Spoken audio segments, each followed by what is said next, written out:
The story of the Brahma Kumaris mission in Africa begins 87 years ago in Hyderabad, Sindh, in pre-partition India. Dada Lekraj Kriplani, a wealthy jeweler at the time, shared a series of visions and transcendental experiences which he believed to be a greater power working through him. These divine inspirations came to be known as the knowledge and is being taught to this day by Brahma Kumaris the world over.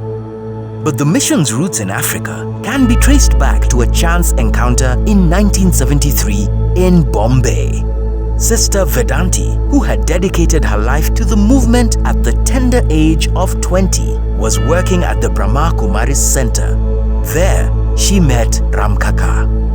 For 2 years, she had meditated, looking to find a way to serve the world at large. Her prayers and dedication were finally answered that day. Ramkaka spoke to her about his desire to build a temple back home in his country, Zambia. Sister Vedanti instead convinced him to pursue the Raja Yoga meditation course.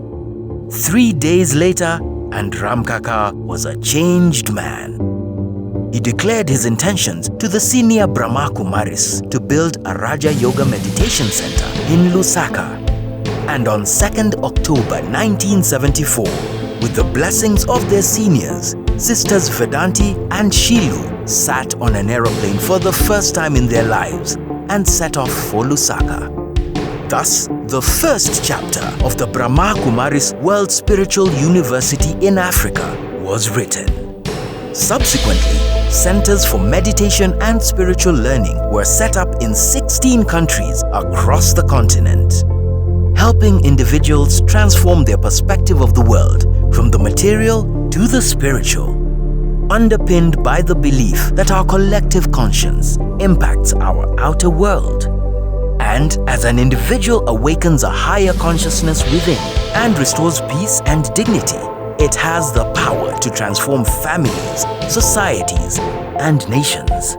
With programs at the university focusing on meditation, living harmoniously with people and the planet, practicing values in daily life, positive thinking, and stress-free living skills. And all activities offered free of charge and managed and supported entirely by volunteers. In 1986, the Brahma Kumaris Africa received a Peace Messenger Award from the United Nations for an international project called Million Minutes of Peace Appeal. Under the guidance of Sister Vedanti, in 2004, the movement expanded its footprint to 40 countries in the continent through an initiative called Serve Africa.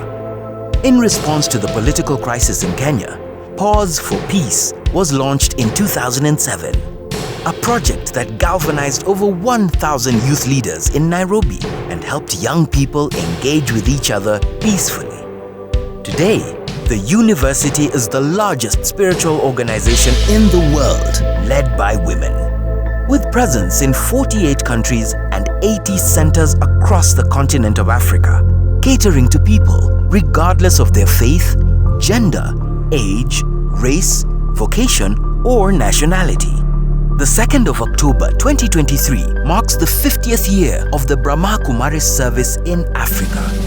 To commemorate their Golden Jubilee year, plans are in place to introduce new initiatives across major cities of Africa that transform lives, empower people, rediscover divinity in every individual, and establish a value-based society. As they continue to serve Africa in the spirit of our common humanity, Ubuntu.